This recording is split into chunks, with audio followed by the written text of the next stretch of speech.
রানী শুধু শাশুড়ির যেদিকে নিয়ে যাচ্ছে সেদিকে তাল মেলাচ্ছে। ভ্রুটা তার শুরুর মতোই কুঁচকানো, চোখে কাপড় থাকায় সে কোনো প্রকার আশেপাশের অবস্থান বুঝতে পারছে না। সবকিছুই কেমন শুনশান নিস্তব্ধ, কোনো শব্দ নেই। কিছুটা পথ এগিয়ে যেতে বুঝতে পারে সিঁড়ি অতিক্রম করছে।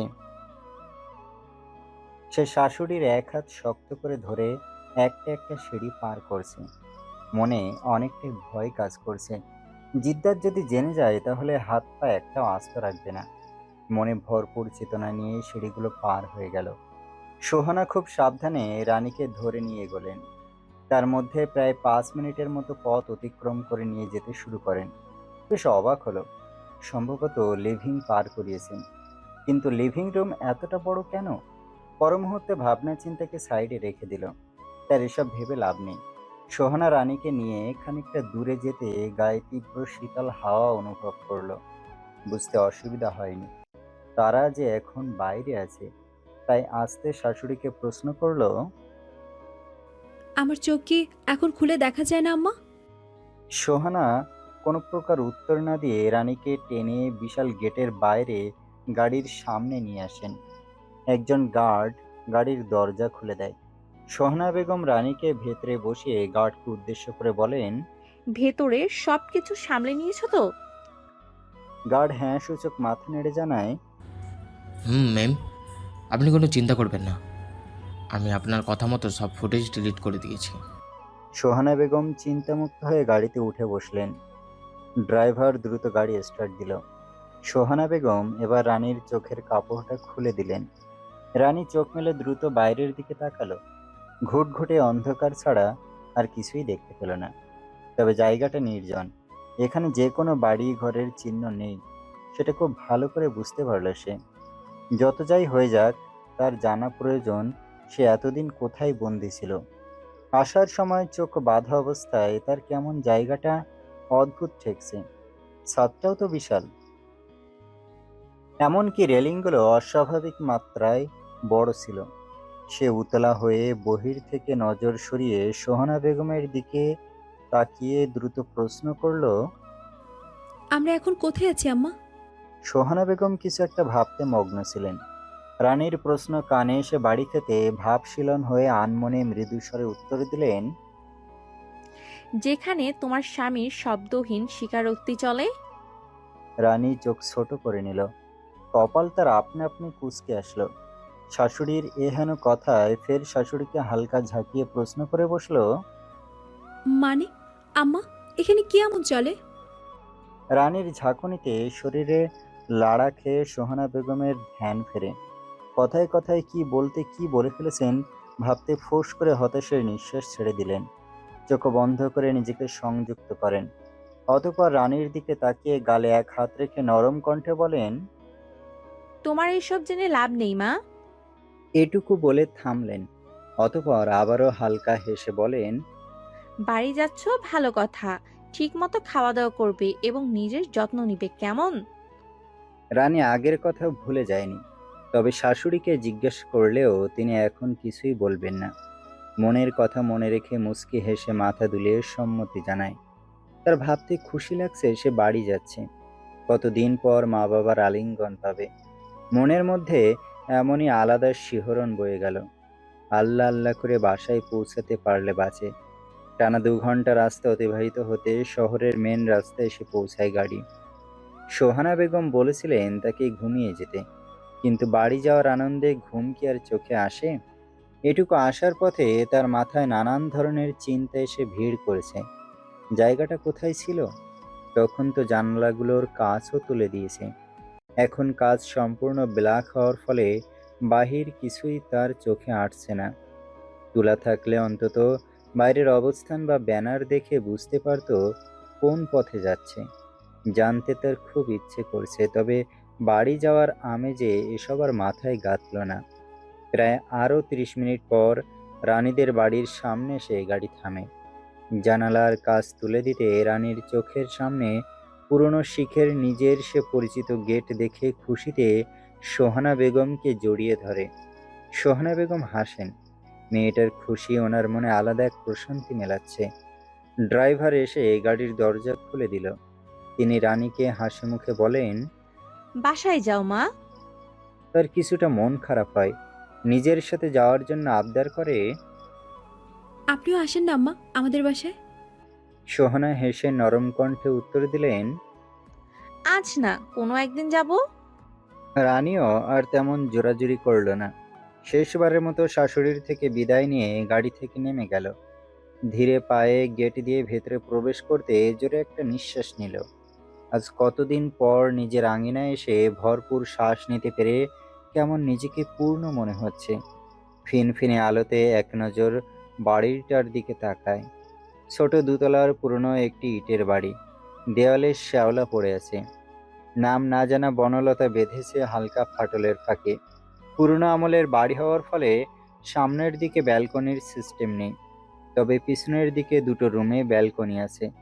রানী এক নজরে পুরো বাড়ির আঙিনাটা দেখে নিল, অতঃপর দরজার সামনে গিয়ে দাঁড়ালো। সোহানা বেগম গাড়িতে বসে সে পানে তাকিয়ে রইলেন।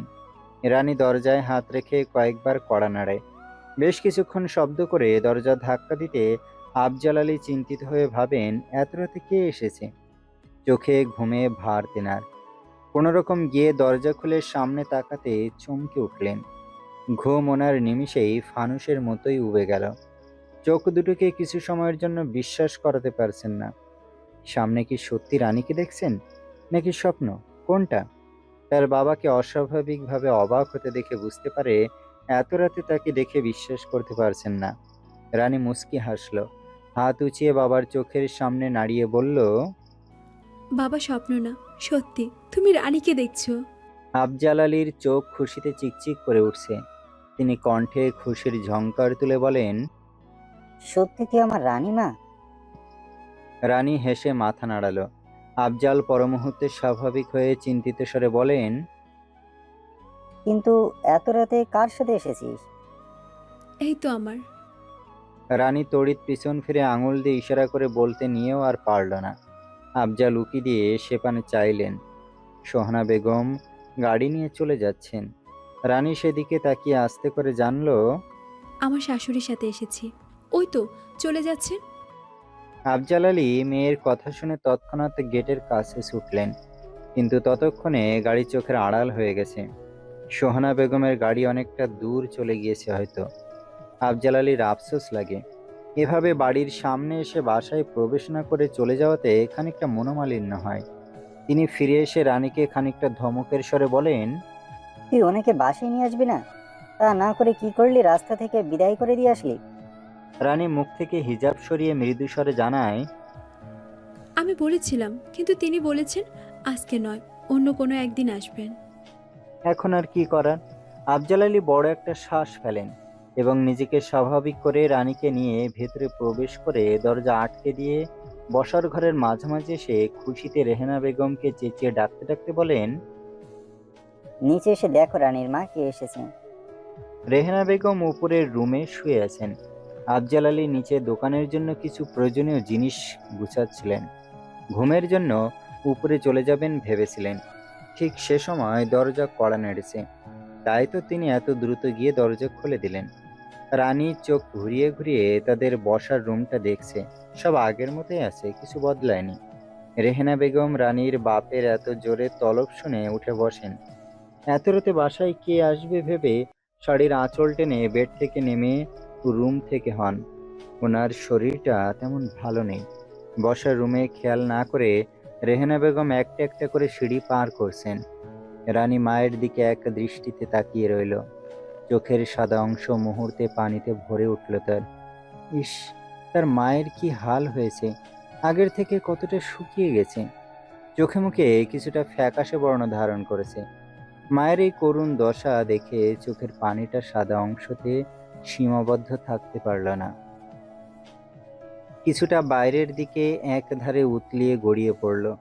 রেহেনা বেগম সিঁড়ি পার হয়ে আনমনে ভাবশীলন হয়ে বসার রুমের দিকে তাকাতে পা মুহূর্তে স্থির হয়ে যায় ওনার। হঠাৎ এক ঝলকে বসার রুমে দাঁড়িয়ে থাকা বাচ্চাটাকে দেখে থমকে দাঁড়ালেন।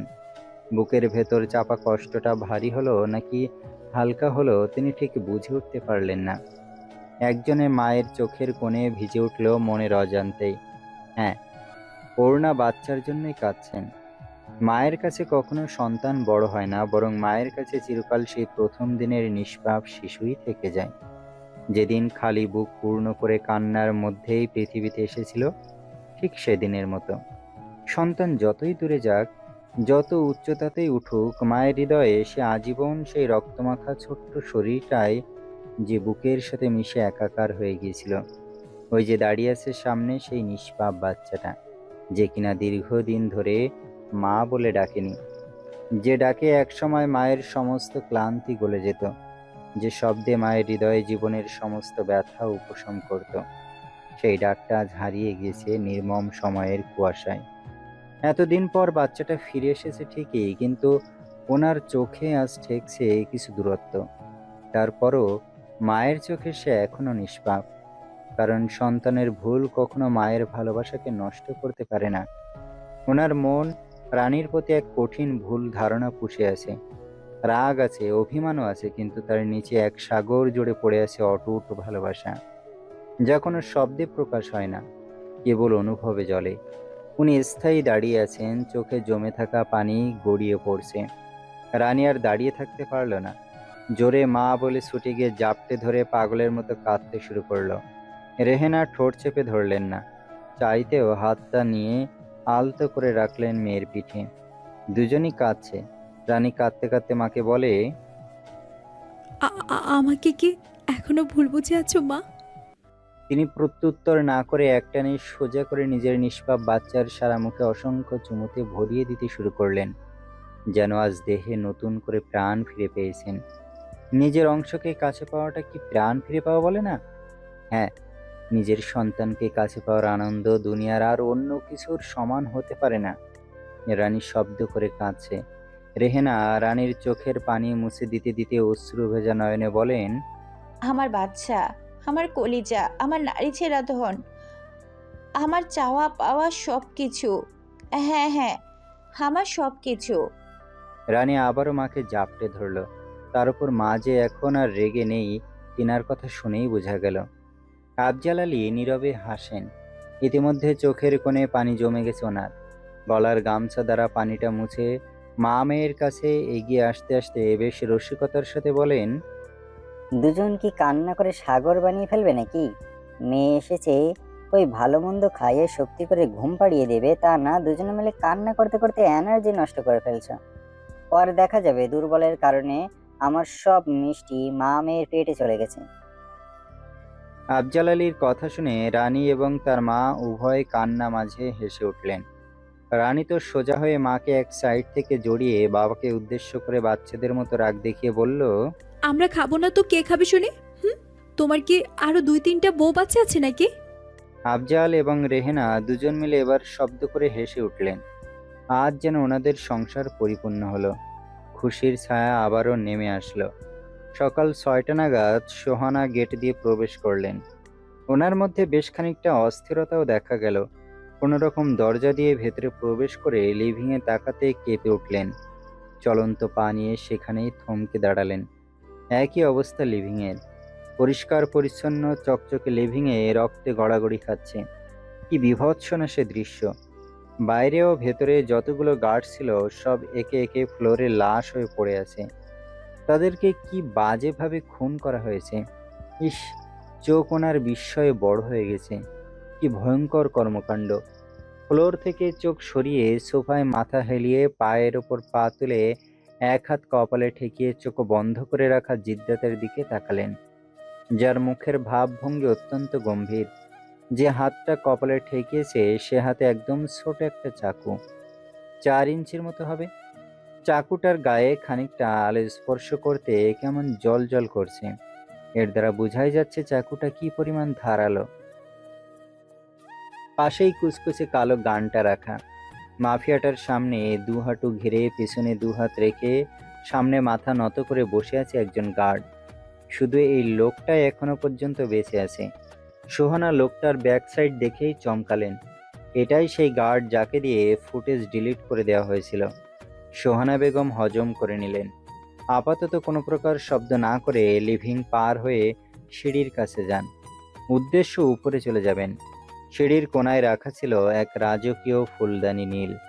তার সামনেই দাঁড়িয়েছিলেন সোহানা বেগম। সামনে আরেক পা এগোতে নিলে লিভিং জোড়ে নিস্তব্ধতা তখনই ভাঙল। সোফায় বসে থাকা লোকটা হঠাৎই রক্তে আগুনে লাল হয়ে থাকা চোখ খুলে বন্দুক তুলে গুলি ছুড়ল সোজা সে ফুলদানির বুকে। সোহানা চমকে উঠলেন, চোখ বড় হয়ে গেল। ফুলদানিটা মুহূর্তেই চূর্ণ বিচূর্ণ হয়ে ছড়িয়ে পড়ল ওনার পায়ের কাছে। সোহানার বুক ধক ধক করছে, নিঃশ্বাস বন্ধ হয়ে আসছে, ঠোঁট কাঁপছে। তিনি তৎক্ষণাৎ এক পা পিছিয়ে এলেন, অতঃপর দেয়ালের গায়ে হেলে পড়লেন। নীরবে কান্না চেপে রেখেছে। তিনি মুখে কিছু বললেন না, শুধু চোখে এক অভিমানের সাথে এক টুকরো প্রশ্ন নিয়ে তাকালেন। এটা কি ওনার জন্য ছিল? গুলিটা ওনাকে স্পর্শ করেনি, কিন্তু হুমকিটা ঠিকই ওনার হৃদয়ের গভীরে ছায়ার মতো ঢুকেছে। ছল ছল অবিশ্বাস্য চোখে ছেলের দিকে তাকিয়ে রইলেন। জাবরার ওনার দিকে নয়, গার্ডের দিকে তাকালো। হাতের চাকুটা ছুঁড়ে মারল, সাথে সাথে সেটা ডান দিকের দেওয়ালে গিয়ে গেঁথে গেল। রাগে তার চোখে জ্বলছে নীরব আগ্নেয়গিরির অপেক্ষমান বিস্ফোরণে। গার্ডটার সামনে মাথা নত অবস্থায় কিছু বুঝে ওঠার আগে সে লাফিয়ে উঠল। একটানে গলার কাছে দুহাত রেখে শিকল বাঁধা শিকারীর মতো আকস্মিক থাবা মারল। এক মোচড়ে গার্ডের হাড় কসকস শব্দ করে সরে গেল গলা থেকে। হিমশীতল নিষ্ঠুরতায় এক অমানবিক নিখুঁত শিকারীর মতো সে গলাটা এমনভাবে ঘুরিয়ে দিল যে সাথে সাথে ধড় থেকে মাথাটা আলাদা হয়ে গেল। রক্ত ছিটকে উঠল বাতাসে। উষ্ণ বাষ্পের মতো ছুঁয়ে গেল জাবরারের মুখ। কিন্তু তার চোখে কোনো ভয় নেই, শুধু এক নিষ্ঠুর শান্তি। মাথাটা গড়িয়ে পড়ল ফ্লোরে। নীরবতায় তখন শুধু রক্তপাতের চিকচিকে ভাব। সোহানা চোখ বন্ধ করে নিলেন। ইস, কি বীভৎস দৃশ্য! পুরো লিভিং জুড়ে থমথমে নিস্তব্ধতা। ছড়িয়ে ছিটিয়ে পড়ে আছে নিথর দেহ। ঠান্ডা হয়ে যাওয়া লাশ তাদের গা থেকে এখনো গড়িয়ে পড়ছে। গা শিউরে ওঠা লালচে গাঢ় রক্ত, যার গন্ধে বাতাস ভারী। সোহানা বেগমের নিঃশ্বাস নিতেও কষ্ট হচ্ছে। হঠাৎ সেই নিস্তব্ধতা চিরে ধীরে ধীরে এগিয়ে আসতে শুরু করে জাবরান। রাগে তার ঘাড়টা বাঁকানো, দাঁত কটমট করছে। সে এখন এক হিংস্র জানোয়ারে পরিণত হয়েছে। চোখ থেকে লাল জ্বলন্ত শিখা বেরিয়ে আসছে, এতটাই তীব্র যে আরও চোখে চোখ পড়লে সোজা হিম হয়ে যাবে। সে থামে না। একটা লাশের বুকের ওপর দিয়ে পা ফেলে অপরটার মুখের পাশ ঘেঁষে এগিয়ে যায়। একটুও ভ্রুক্ষেপ নেই, একটুও না। তার পায়ের নিচে রক্তের ফোঁটাগুলো ছিটকে ছড়িয়ে পড়ছে। জুতা লাল হয়ে গেছে, কিন্তু সেই স্থির, শান্ত, ভয়ঙ্করভাবে ঠান্ডা। মুহূর্তে মুহূর্তে তার মুখের রং বদলায়। সে একদম সোহানা বেগমের মুখোমুখি হতে তার পা স্থির হয়। পকেট থেকে সিগারেট বের করে ঠোঁটের ভাঁজে রেখে দেশলাই দ্বারা আগুন ধরিয়ে পরপর কয়েকটা টান মেরে শান্ত কণ্ঠে এক ভয়ঙ্কর প্রশ্ন ছুড়ে মারল। কোথায় গিয়েছিলেন? সোহানা বেগম নিজেকে শক্ত রাখার চেষ্টা করে মিথ্যা বলেন। বাহিরে আমার কিছু প্রয়োজন ছিল। জিদ্দাত শব্দ করে হেসে উঠল, অতঃপর দাঁত চিবিয়ে বলল, জেদ্দাতকে মিথ্যে বলে যাবে না। এবার আপনি আমার যেই হন না কেন, মাইটের আম্মা যান। সোহানা বেগমের চোখে তখন কোনো দৃঢ়তা দেখা গেল না। ছিল সে সময় যখন তিনি ঠোঁট চেপে ধরে নিজেকে শক্ত রেখে নিখুঁত মিথ্যা কথা বলার চেষ্টা করছিলেন। মুখের অভিব্যক্তিতে এক চুলো ফাঁক নেই, যেন বিশ্বাসযোগ্যতার মোড়কে মোড়া এক নিখুঁত নাটক। তার থেকেও বড় নাটক ওনার নিজেরই গর্ভের ধারণ করা পুত্র। পাষাণ ছেলের ঠান্ডা হুমকি, অথচ জোরালো প্রশ্নের সাথে কিছু নির্দয় সত্যের ইঙ্গিতে মিথ্যার বাঁধ ধীরে ধীরে ভেঙে দিল। তিনি খানিকটা ভয় পেলেন, তবে একদমই নিজের জন্য নয়। সোহানা নিজেকে যথেষ্ট শক্ত রাখার চেষ্টা করে বলেন, কি বলতে চাইছো? জিদ্দাত জ্বলন্ত সিগারেট ঠোঁটে রেখে পরপর কয়েকবার ধোঁয়া টানল। তার চারপাশে ধোঁয়ার ধূসর ছায়া ছড়িয়ে পড়েছে। জিদ্দাত মাথা নিচু করে জিভ দিয়ে গাল ঠেলতে ঠেলতে সোহানা বেগমের দিকে আচমকা চোখে চোখ রাখল। লিভিং জুড়ে শীতল স্তব্ধতা। হঠাৎ করে জাবরার ঠোঁট বেঁকে উঠল এবং সাথে সাথে খেলে গেল বিশাল লিভিং জুড়ে তার অস্বাভাবিক অট্ট হাসি, যে হাসিতে সাধারণ মানুষের মস্তিষ্ক নাড়িয়ে কলিজা কাঁপাতে সক্ষম। সোহানা ঘামতে শুরু করলেন। জাবরার হাসতে হাসতে দুপা পিছিয়ে এসে হাসি থামিয়ে দেয়, তবে ঠোঁটের কোণে শয়তানি হাসি ফুটে উঠেছে।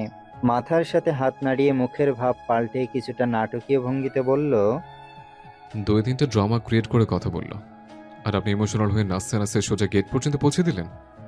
সোহানা থমকালেন। মুখে তিনার চাপা ধাক্কার ছাপ, না ভয় না অবিশ্বাস, বরং এক অদ্ভুত বিস্ময়ের ঢেউ ধীরে ধীরে ছড়িয়ে পড়ল ওনার চোখে মুখে। ভুরু কুঁচকে উঠল হালকা, আবারও নিঃশব্দে চারপাশ ঢেকে গেল এক অনাহত শীতলতায়। পরমুহূর্তে নিজেকে সামলে নিলেন এবং শক্ত কণ্ঠে বললেন, কি প্রমাণ আছে তোমার কাছে? জিদ্দাতের চোখ গরম হয়ে আসলো। চোয়াল খাড়া করে দাঁত পিষতে পিষতে সামনে এগোতে এগোতে চিৎকার দিয়ে হুঙ্কার ছাড়ল, আপনি জানেন জিদ্দাতের চোখ কটা? পরপর দাঁত কটমট করে উঠল। সামনে দুটো, পেছনে দুটো, ডানে দুটো, বামে দুটো, উপরে দুটো, নিচে দুটো। আর আপনি কিনা জিদ্দাতের কাছে প্রমাণ চাইছেন? লাস্টের কথাটাই তার চিৎকারের অস্বাভাবিক গর্জনে নিস্তব্ধ জায়গা মুহূর্তে কেঁপে খানিকটা গরম হয়ে আসলো। সোহানা এবার ভয় পেলেন না, কাটকাট চোখে তাকিয়ে চেঁচিয়ে উঠলেন। হ্যাঁ, দিয়ে এসেছি তো এখন। মাফিয়াটার রাগ যেন শিরায় শিরায় বৃদ্ধি পেল। সোহানা বেগমে বা পাশেই ছোট অদ্ভুত রকমের শেলফ, যেটার উপরে কিছু কাচের জিনিস রাখা। জিদ্দাত দু কদমে সোহানার মুখোমুখি হয়ে ঝড়ের গতিতে উপর থেকে সেগুলো ছিটকে ফেলে ফের ক্ষিপ্ত কণ্ঠে গর্জে উঠল। You have come to satisfy me. সে শেলফে লাথি মেরে পরপর চিৎকার দেয়, নিয়ে আসুন ওনার ডুপ্লিকেট। শুরুর স্মেল অদ্ভুত, নরের চাহনি, আমার দেওয়ার প্রতিটা যন্ত্রণার স্পর্শ কাতর যেন সেম একই হয়। সোহানা বেগম এরকম লজ্জাহীন কথায় কোনো রিয়্যাক্ট করলেন না। ইয়ার নতুন কিছু নয়, তবে সোজা হয়ে দাঁড়ালেন, আগের মতো করে উত্তর দিলেন, সম্পর্কের মধ্যে দূরত্ব তুমি নিজেই বাড়াচ্ছ জিদ্দাত। জিদ্দাতের কানে কথাটা পৌঁছাতে মুহূর্তে হু হু করে হেসে ওঠে সে। অতঃপর মিনিট খানেক হাসিয়ে থামিয়ে সোহানার সামনে থেকে সরে এসে ধীরস্থায় কদম ফেলে সিঁড়ি দিয়ে উপরে উঠতে উঠতে গা ছাড়া ভাব নিয়ে বলে, নিঃসঙ্গ যে সম্পর্ক, যে হৃদয়ে কোনো স্বীকৃতি নেই, সে সম্পর্কে দূরত্ব দূরের প্রশ্নে ওঠে না আম্মাজান। চিনে নিজের কাছে রাখার বন্ধনার তো বিচ্ছেদ বলে কিছু হয় না। পরপর শব্দ করে হেসে বলল, দূষিত কালো রক্তের সঙ্গে মিশেছে সে নারী দীর্ঘ 10 বছর আগে থেকে। সে থেমে গেল। তার শার্টে কুঁচকেছে বহু আগে, সারা শরীরে তাজা রক্ত বিচরণ করছে। চুল উস্কো খুস্কো হয়ে চওড়া কপালে লেপটেছে। শার্টের উপরে দুটো গুতুম খোলা। তার বক্ষ টান টান হয়ে ঘামে শার্ট লেপটেছে স্পষ্ট। সে শরীর ঘুরিয়ে দু হাতে মাত্রাধিক শক্ত করে রেলিং চেপে হালকা ঝুঁকে গিয়ে অস্বাভাবিক মাত্রায় মাতোয়ারা কণ্ঠে ফের বলল, বিশ্বাস করুন আম্মাজান, সে অপরূপ সুন্দরী নারীকে ছাড়া অন্য কেউ আমাকে ফিজিক্যাল প্লেজার দিতে পারে না। নির্লজ্জতায় তিনি দাঁত খিঁচলেন, তবে সে সবকে তুচ্ছ করে চেঁচালেন, সামান্য কিছুটা সুখের জন্য মেয়েটাকে দিনের পর দিন আটকে রেখেছো। বিয়ে কি আর কোনো সম্পর্কের জন্য নয়, শুধু শারীরিক সম্পর্কের জন্যই করেছো? জিদ্দাত রেলিংয়ে হাত থাপড়ে হাসল। অতঃপর মাথায় তীব্র যন্ত্রণা নিয়ে ঠোঁট কামড়ে উগলালো, শুধু শারীরিক নয় আম্মাজান, মানসিক শান্তিও দেয় রঙ্গমোহিনী। সামান্য সুখ নয়, বরং বলুন সিদ্ধার্থের ড্রাগস। ইঞ্জেকশন তো সেদিনই পুষ্কর অফ করে দিয়েছে, যেদিন বিবেচন দীর্ঘ সময় পার হওয়ার পর সামনে এসেছিলেন। কথাটা বলে সে অদ্ভুতভাবে হাসল। অতঃপর আর এক মুহূর্ত না দাঁড়িয়ে হনহনিয়ে সিঁড়ি বেয়ে উপরে উঠে গেল। সোহানা শূন্য চোখে সেদিকে তাকিয়ে রইলেন। তিনি এই প্রত্যুত্তরে খুব বেশি একটা মনে মনে আফসোস করলেন না, তবে স্থির দাঁড়িয়ে রইলেন, কোনো প্রকার নড়াচড়া করছেন না। এরই মধ্যে বাসায় প্রায় 10 জনের মতো গার্ড প্রবেশ করল। তারা কোনো প্রকার আওয়াজ না করে দ্রুত সব লাশ সরিয়ে বাইরে নিয়ে গেল। এইগুলো কারো ক্ষুধা নিবারণ করার কাজে লাগাবে নিশ্চয়ই। পুরো লিভিং রুম মুহূর্তের মধ্যে পরিষ্কার করে ফেলল। গার্ডরা 10 মিনিটের মধ্যে জিদ্দাতকে নিচে নামতে দেখলেন। তার পোশাক চেঞ্জ, মুখের আগের আভা স্পষ্ট। নিচে নেমে সোজা হনহন করে দরজা দিয়ে বের হয়ে গেল সে। বাইরে আসতে একজন গার্ড নিত্যদিনের মতো করে প্রাণ হাতে নিয়ে দ্রুত ছুটে ব্ল্যাক মার্সিডিজের ডোর ওপেন করে দিল। মাফিয়াটা সেকেন্ডের জন্য সময় নষ্ট না করে রকেটের গতিতে গাড়ি নিয়ে হাওয়ার মতো ছুটল। চোখে মুখে অসম্ভব হিংস্রতা, তীক্ষ্ণ দৃষ্টি সামনের দিকে স্থির। সে যেন এখন ধ্বংসের বার্তা নিয়ে উৎক্ষেপিত কোনো রকেট। ঠিক তেমনভাবে গাড়ি নিয়ে ছুটছে। তার গতির ঝাঁজে বাতাস পর্যন্ত ছিন্ন ভিন্ন হয়ে চারপাশ থেকে সরে দাঁড়িয়েছে। চোখে নির্মম অগ্নিগিরি, মুখে শীতল অথচ ভয়ানক স্থিরতা, যা কোনো সাধারণ রাগ নয়, ছিল এক পিশাচী প্রতিশোধের প্রতিচ্ছবি। সেই দৃষ্টিতে হিংস্র ঘনত্ব, কেউ তাকালেই আতকে থমকে দাঁড়াতো। মৃত্যুসম প্রতিশ্রুতির মতো হিংস্র রূপে ধারণ করেছে আজ মাফিয়া জাবরার রানী নিজের রুমের ছোট ব্যালকনিতে দাঁড়িয়ে আছে। সকালবেলার ঠান্ডা বাতাস শরীর ছুঁয়ে আত্মার গভীরে এক অদ্ভুত প্রশান্তি মেলাচ্ছে। চেনা পরিচিত আঙিনার হিমেল পরশে ছিল না কেবল শীতলতা, বরং ছিল এক কোমল সান্ত্বনা। শত অশান্তির মধ্যেও পুরনো অনুভূতি খুঁজে পাওয়া। নিজের নিজস্ব আশ্রয়ে সকলের মনে শান্তি বিরাজ করে, রানীর মনেও বিরাজ করছে। দক্ষিণা হাওয়ায় ব্যালকনিতে কাটানো প্রতিটি মুহূর্ত হু হু করে জেগে উঠছে। চারপাশের পৃথিবী তখনও পুরোপুরি জেগে ওঠেনি, আর এই আধ ঘুমন্ত নিঃশব্দ প্রকৃতির ভেতরে সে যেন নিজেকে খুঁজে পাচ্ছে একটু একটু করে। ঠান্ডা বাতাস শুধু শরীরেই নয়, তার ভেতরকার কোলাহলকেও ছুঁয়ে দিচ্ছে, শান্ত গভীর আর নিঃশব্দ কোনো ব্যাখ্যার মতো। আজ বহুদিন পর এখানে এসে দাঁড়িয়েছে, যেখানে প্রতিটি কোণা তার নিত্যদিনের সঙ্গী ছিল, প্রতিটি দেওয়াল এবং জানালা তার স্মৃতির পাতায় গভীরভাবে লেখা ছিল। দীর্ঘ সময় পর বাড়িতে ফিরে আগের জায়গায় দাঁড়াতো, ফিরে মুহূর্তে ভুলে গেছে সব যন্ত্রণা, ক্লান্তির সাথে ভয়ের রেশ। ঠোঁটের কোণ জুড়ে মিষ্টি হাসি তার। হিমশীতল বাতাস এক ফালি শান্তির চাদরে তাকে ঢেকে নিয়েছে। রাতটুকু সে আর চোখের পাতায় এক করতে পারেনি। মায়ের পাশেই ছিল জড়ানো এক নীরব নির্ভরতায়। রেহেনা বেগম মেয়েকে কাছে পেয়ে যেন জীবনের অনেকটা ফাঁকা জায়গা পরিপূর্ণ করতে পেরেছেন। দুজনে বসে শুরু করে দিয়েছিলেন পুরনো কথা। তবে তার মাঝে রেহেনা বেগমের চোখ এড়ায়নি রানীর শরীরে থাকা শত শত আঘাতের দাগ। এক একটা চিহ্ন নীরবে বলে দিচ্ছিল ওনাকে বহু অনুচ্চারিত গল্প। মায়ের ভেতর প্রশ্নের ঝড় উঠলেও রানী সে ঝড় থামিয়ে দিয়েছে ঠান্ডা বোঝাপড়ায়, কৌশলে। সবকিছু মিথ্যা বলে নিজের তীব্র ব্যথা ঢেকে রাখছিল এক অভ্যস্ত নীরবতায়। কিছুক্ষণের আগের কথা মনে পড়তে রানী হালকা হাসে। কি দিন আসলো তার জীবনে, মাকেও কিনা এত কেচ্ছা বানিয়ে কেটে কুটে সাজিয়ে মিথ্যা বলতে হয় তার। দীর্ঘশ্বাস ফেলে প্রায় অনেকটা সময় ব্যালকনিতে কাটিয়ে রুমে আসলো। মিরর দেখে ওড়না মাথায় টেনে নিল। সে ফাঁকে নিজেকে খুব গভীরভাবে লক্ষ্য করলো। শুকিয়ে যায়নি, বরং আগের তুলনায় বেশিগুলো মূলও হয়ে গিয়েছে। বুঝলো না এত যন্ত্রণা পাওয়ার পরও মোটা হলো কিভাবে। কতক্ষণ এসব ভেবে ভেবে মাথা নষ্ট করলো। অতপর ধীরে পা চালিয়ে নিচে যাওয়ার জন্য উদয় হলো। খুশি মনে এক এক করে সিঁড়ি পার হচ্ছিল। প্রতিটি ধাপে মনে জমে থাকা ভার কিছুটা করে হালকা হয়ে যাচ্ছিল। হাঁটায় ছিল এক স্বস্তির ছন্দ, চোখে আলো ফোটা উচ্ছ্বাস। ইস, কতদিন পর নিজের বাড়ি। ঠিক তখনই তার চোখ চলে যায় বসার ঘরের সোফার দিকে। মুহূর্তে মুখে লেগে থাকা খুশির আমেজ গায়েব হয়ে যায়। অদৃশ্য শীতলতা শরীর বেয়ে নেমে আসে। ভেতরের উচ্ছ্বাসটা ধীরে ধীরে হাওয়ার সঙ্গে মিলিয়ে যায়। তার মুখভঙ্গি বদলে যায়নি, তবে চোখের গভীরে ভয় দেখা গেল। আফজাল আলী সোফায় বসেছিলেন। আকস্মিক সিঁড়িতে নজর যেতে রানীকে দাঁড়িয়ে থাকতে দেখে বেশ হাসির রেশ টেনে বলেন, দেখ রানী, তোর বন্ধু তীর্য এসেছে তোর সাথে দেখা করতে। রানীর মুখ যেন আপনা আপনি হাঁ হয়ে গেল। অপর সোফায় দুপা ফাঁক করে মাথা সোফায় হেলিয়ে বসে থাকা তীর্য রানীর দিকে তাকিয়ে হালকা জিভ বের করে বাঁ চোখ মেরে দিল। রানী এবার আকাশ থেকে পড়ল। সেটা মাথায় কিছুতে ঢুকলো না। অসভ্য লোক, তার বাসা চিনল কিভাবে? পর মুহূর্তে দ্রুত বাবার সামনাসামনি গিয়ে দাঁড়ালো। নজর গেল টি টেবিলের উপরে বড় একটি ফ্লাওয়ার বুকেটের দিকে। তার কেমন রাগ হলো। ক্ষিপ্ত মেজাজে বাবার দিকে তাকিয়ে বলতে নিল, বাবা, আমি এনাকে চিনি।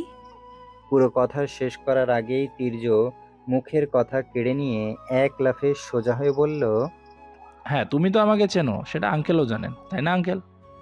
আফজাল আলীর দিকে তর্জনী আঙুল উঁচিয়ে বলে লাস্টের কথাটা। আফজাল আলী হেসে দুদিকে মাথা নাড়েন। রানী তো বোকার মতো সেপানে তাকায়। মুখ ফুটে দু কথা বলার আগে পেছন থেকে তাকে রেহেনা বেগম সামনে থেকে সরতে বলেন। রানী ভুরুকুসকে শরীর ঘুরিয়ে মায়ের দিকে তাকাতে ভূত দেখার মতো চমকায়। চোখ যেন বেরিয়ে আসার উপক্রম। ট্রে ভর্তি নানান রকম নাস্তা নিয়ে হাজির তিনি। এমনভাবে বিরান করে নিয়ে এসেছেন যেন জামায় আপ্যায়ন করবেন। তীর্য তখন এমন হাসি দিল যেন মনে মনে সে লজ্জায় কাতর। রেহেনা বেগমের দিকে তাকিয়ে চুল নাড়াতে নাড়াতে লাজুক স্বরে বলল, আরে আরে আন্টি, এত কিছু কষ্ট করে বানানোর কি দরকার ছিল? রেহেনা বেগম হাত থেকে সেগুলো রাখতে রাখতে হেসে জানালেন, কষ্ট করার কি আছে, এটা তো সামান্য। কিন্তু আমার কাছে তো সামান্য না, বরং অনেক বেশি। তীর্য সেটা বলেই মুখে কষ্টের ভাঁজ ফেলে পরপর রেহেনা বেগমের দিকে তাকিয়ে আফসোসের সুরে টেনে বলল, ইস আন্টি, আপনি তো পুরো ঘেমে গেছেন। এমন ভাব করছে যে তীর্যের চোখে স্পষ্ট কষ্টটুকু সহ্য হচ্ছে না। এত ভুলাভালা মিষ্টি কথার মায়াজালে রেহেনা দ্রুত ফেঁসে গেলেন। তিনি বিচলিত চোখে তাকালেন তীর্যের দিকে। রানীর মাথা ঘুরতে শুরু করে দিয়েছে। মানতে কষ্ট হচ্ছে সে এখন কোথায় আছে। তার মা তো দেখছি পাগল হয়ে গিয়েছে। আর এই বজ্জাত লোক কেমন নিজের উপরে মিষ্টি কথার সুমধুর জালে ফাঁসাচ্ছ। মেজাজ পুরোপুরি বিগড়াল বোধ হয়। তেতে তীর্যের দিকে তাকাতে সে চটজলদি অপর চোখ মেরে দিল। মুহূর্তেই রানীর চোখে মুখে বিরক্তির ছাপ ফুটে উঠল। তীব্র ফুঁসে আঙুল উঁচিয়ে কিছু বলতে যাবে, এমন সময় তীর্য ইচ্ছে করে শয়তানি হেসে এক ঝটকায় মাথায় আলতো হাতে চেপে হঠাৎ করে কাশতে শুরু করে দেয়। বেচারি রানীর মুখে জমে থাকা কথা মুখে হজম হয়ে যায়। মনে মনে আওড়ায় শুধু, কি নাটক বাজরে। রেহেনা বেগম তৎক্ষণাৎ একটা পানির গ্লাস হাতে নিয়ে তড়িঘড়ি করে তীর্যকে দিলেন। ওনার কপালে চিন্তার ভাঁজ, কণ্ঠে উদ্বিগ্নতার কাঁপুনি। কি হয়েছে বাবা, হঠাৎ করে এভাবে কাশছো কেন? ঠিক আছো তো? তিনি এক হাতে গ্লাসটা এগিয়ে দিয়ে রেখে অন্য হাতে তীর্যের পিঠে স্নেহ মেশানো গা ছমছমে আদরের মতো স্পর্শ রেখে হালকা করে ঘষে দিতে থাকেন। স্পর্শেই আশ্বস্ত করছেন। রানীর রাগ আকাশ ছিল। একে তো এই হারামজাদা লোক ইচ্ছা করে নাটক করছে, আর এদিকে তার মা এমনভাবে চিন্তিত হয়ে পড়েছে যেন তাদেরই কোনো কাছের লোক। তীর্য কাশি থামিয়ে এক চুমুক পানি খেয়ে রেহেনা বেগমের প্রত্যুত্তরে স্বাভাবিক হওয়ার ভান করে বলে, ঠিক ছিলাম না আন্টি, কিন্তু আপনার মায়ের মতো মায়াভরা স্পর্শ আর ভালোবাসার যত্নে একদম ঠিক হয়ে গেছি। রেহেনা বেগম হঠাৎ হেসে উঠলেন, একটা চাপা প্রশ্রয় ভরা হাসি। ইস, কি ভদ্র ছেলে। আজকাল এমন ভদ্র ছেলে কি সহজে পাওয়া যায়? তীর্য প্রতিটি ভঙ্গি, প্রতিটি কথা বলা অন্তরে এক এক করে মোমের মতো গলে যাচ্ছে। অতল দৃষ্টিতে সবকিছু পর্যবেক্ষণ করছিলেন আফজাল আলী, চুপচাপ, নিরুত্তর। তারপরেও চোখের ভাষায় প্রকাশ পাচ্ছিল এক রাস মুগ্ধতা। এদিকে রানী না পারছে প্রতিবাদ করতে, না পারছে চুপচাপ থাকতে। এখানে দাঁড়িয়ে থাকা মানে এই অদ্ভুত নাটকের চুপিসারে সাক্ষী হওয়া। বুঝে উঠতে পারছে না কোন জ্বালায় ফেসে গেল। তীর্য রানীর দিকে তাকিয়ে ঠোঁট চেপে হেসে উঠে দাঁড়ালো। রেহেনা বেগমকে সসম্মানে আফজাল আলীর পাশে বসিয়ে দিয়ে নিজে সরাসরি গিয়ে দাঁড়ালো ঠিক রানীর পাশে। রানী বিরক্তিতে সামান্য স্বরে এসে দূরত্ব তৈরি করতেই তীর্য এক হাতে রানী ও তাকে দেখিয়ে রেহেনা বেগম আর আফজাল আলীর উদ্দেশ্যে বলল, আঙ্কেল আন্টি, ধরে নিন আমরা দুজন এখন দম্পতি, আর আজ আপনারা আমাদের ঘরের অতিথি। রেহেনা এবং আফজাল আলী দুজনই মিলান হেসে মাথা নাড়িয়ে বলেন, ধরে নিয়েছেন। যদিও বুঝতে পারছেন মজা করছে, তাই তত সিরিয়াস ভাবে নিলেন না। তাতে এবার সত্যি সত্যি মাথা ঘুরে ওঠে রানী। সে রেগে তৎক্ষণাৎ চেঁচায়, আরে বাবা মা, আমি এনাকে আবারও মাঝপথে তীর্য দমিয়ে দিল। Oh shit. বেচারি এবারও পুরোটা বলতে পারল না। তীর্য সেটা বলেই তড়িৎ ফুলের বুকেটটা হাতে তুলে নিয়ে রানীর হাতে ধরিয়ে দিয়ে অপরাধী ছলে বলে, সরি রানী, মনে ছিল না দিতে। রানী রেগে রক্তচক্ষু নিয়ে তীর্যের দিকে তাকায়। তীর্য সুযোগ লুফে নিয়ে রানীর কানের কাছে হালকা ঝুঁকে কিছুটা হিসিয়ে বলে, ইস, অদ্ভুত চৌকালি এভাবে তাকায় না, ডিরেক্ট বুকে লাগে। তাকে আবারও কিছু বলার সুযোগ না দিয়ে তীর্য সোজা হয়ে ওনাদের দিকে তাকিয়ে দ্রুত বলল। ধরে নিয়েছেন তো আঙ্কেল আন্টি? দুজনেই একে অপরের দিকে তাকিয়ে হালকা মাথা নাড়িয়ে উত্তর দিলেন। ধরে নিলাম। পরক্ষণেই তীর্য একলাফে টেবিলের সামনে গিয়ে ঝুঁকে পড়ল। দ্রুত হাতে নাস্তার প্লেটগুলো তাদের দিকে এগিয়ে দিতে দিতে ভরাট কণ্ঠে বলল। শুরু করুন। রেহেনা, আফজাল আলী আবারও একে অপরের দিকে তাকিয়ে তীর্যের দিকে আশ্চর্য চোখে তাকালেন। তীর্য সব ধোঁয়াশা নিমিষেই মুখের অভিব্যক্তি বদলে ক্লিয়ার করে দিল। বেশি ভাবার প্রয়োজন নেই, বেলা অনেকটা হয়ে গেছে। আপনারা এখনো না খেয়ে আছেন, তাই খেয়ে নিন, না হলে অসুস্থ হয়ে পড়বেন। শেষ। এমনিতে ওনারা গলে গিয়েছেন, এবার এতটুকুতেই পানির স্রোতের সাথে ভেসে গেলেন, সাথে একসঙ্গে হেসে উঠলেন। রানী মা বাবাকে এত আনন্দিত হতে দেখে চুপচাপ করে দাঁড়িয়ে রইল। তার চোখে ফুটে উঠল নীরব তৃপ্তি। তীর্যও বসে পড়ল তাদের সঙ্গে। অনেকক্ষণ ধরে খোশ গল্প চলতে লাগলো, কখনো হালকা ঠাট্টা, আবার কখনো মজার গল্প। তার কথার ভঙ্গি আর হাস্যরস এমন ছিল যে দুজনে হাসতে হাসতে একেবারে পেট ব্যথা করে ফেলেছেন। বেশ কিছুক্ষণ পর তীর্য ধীরে উঠে দাঁড়ালো, মুখে আগের মতোই ভদ্র সংযত হাসি। রেহেনা বেগম ও আফজাল আলীর দিকে সম্মান ভরা দৃষ্টিতে তাকিয়ে নম্র কণ্ঠে বলল। তাহলে আজ আসি। রেহেনা বেগম তৎক্ষণাৎ আপত্তি জানালেন, মুখে স্নেহমাখা হাসি কণ্ঠে অনুরোধের উষ্ণতা নিয়ে বললেন। আজ যেতে হবে না, থাকো আমাদের বাসায়। পরপর রানীর দিকে তাকিয়ে বলেন। তীর্যকে বল আজকে থেকে যাওয়ার জন্য। রানী ধীরে চোখ তুলে তীর্যের দিকে তাকালো। তীর্য আগে থেকেই তার দিকেই তাকিয়েছিল। চোখাচোখি হতেই রানী দ্রুত দৃষ্টি সরিয়ে নিল। মনে এক অদ্ভুত অস্বস্তি জমে উঠল তার। এখানে সে বা আর কি বলবে? ভেতরে কেমন তার ইতস্তত ভাব বাড়তে লাগলো। মা তো তীর্যের কথাতেই ধরে নিয়েছেন তারা দুজন ভালো বন্ধু, অথচ লোকটাকে এই নিয়ে 3 বার দেখছে, ঠিক করে পরিচয়টুকুও জানে না। রানী কিছুই বলল না, মাথা নিচু করে নীরবে দাঁড়িয়ে রইল। আফজাল আলী এবার উঠে দাঁড়ালেন, এগিয়ে এসে স্নেহ ভরে তীর্যের পিঠে হাত বুলিয়ে মৃদু হাসি দিয়ে বললেন। মাত্র তো এলে, আর এখনই কিনা চলে যেতে চাইছো? অন্য কোনো দিন আবার আসবো, আজ যেতে হবে, খুব ইম্পর্টেন্ট কাজ আছে। রানী মাথা তুলে আর চোখে তীর্যের দিকে তাকালো। কথাটা শুনে মাথায় ঘুরঘুর করে ঘুরতে শুরু করে দিয়েছে। এই ছেলের ইম্পর্টেন্ট কাজ আছে, এটা তার বিশ্বাসই হচ্ছে না। তার তো রাস্তায় মেয়েদেরকে ধরে উল্টোপাল্টা বলা ছাড়া ইম্পর্টেন্ট আর কোনো কাজই হতে পারে না। তীর্য রানীর থেকে দৃষ্টি ফিরিয়ে নিল, নরম স্বরে বলল। আরেকদিন আসবো। অনেক বুঝিয়ে সুঝিয়ে বিদায় নিল সে। যাওয়ার আগে একবার রানীর দিকে তাকালো, ঠোঁটে সেই স্বাভাবিক মায়াময় হাসি। রানীও চুপচাপ তার দিকে তাকিয়ে রইল, চোখে অদ্ভুত এক শান্তি। তার সাথে ভেতরে হালকা একটা ভালো লাগা নীরবে দোলা দিয়ে যায়। হাতে ধরা তাজা ফুলগুলো অজান্তেই নাকে ঠেকায়, মিষ্টি সুবাসটা নাকের গভীরে ছড়িয়ে পড়ল তার। তীর্য দরজা পেরিয়ে বাইরে বের হয়ে কয়েক কদম এগোতে হঠাৎ সিংহের মুখোমুখি হয়ে তার চলন্ত পা থমকে দাঁড়ায়। সামনের ব্যক্তিটির চোখ দুটো অগ্নিশিখার মতো জ্বলছে, তীক্ষ্ণ দৃষ্টি সোজা তীর্যের উপর স্থির। তীর্য শান্ত চোখে তার দিকে তাকিয়ে রইল। কয়েক সেকেন্ড নীরব থেকে কিছু একটা ভেবে আচমকা ঠোঁট বাঁকিয়ে বলে উঠল। ছাড়তেই চাইছিল না হবু শ্বশুর আর শাশুড়ি মা। সামনের ব্যক্তিটা চোয়াল শক্ত করে হাত মুঠোবন্দি করে নিল, দাঁত কটমট করছে। তীর্য জিভ দিয়ে ভিজিয়ে ঘাড়টা হালকা বাঁকিয়ে কপাল উঁচিয়ে চোখ ছোট ছোট করে ফের বলল। ইস, অদ্ভুত চৌকালি না, করা একটা মাল। এবার সে ভুল কিছু বলে ফেলেছে। মুখ দিয়ে দ্বিতীয়বার শব্দ করার সুযোগ না দিয়ে তাকে সামনের দিক থেকে পেছনে ঘুরিয়ে গলায় গান চেপে ধরে। রাগে তার চোখে মুখে নেমে এসেছে অন্ধকারের ঘন মেঘ, চোখ দুটো জ্বলে উঠছে দহন শিখার মতো।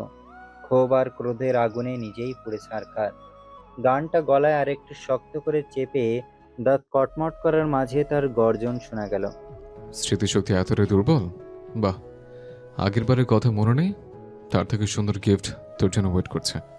তীর্য নিঃশব্দে হেসে নিজেকে ছাড়ানোর চেষ্টা করলো না। তার গা ছাড়া জবাব। হাত ভেঙে দিয়েছিলি, এবার কি করবি তুই?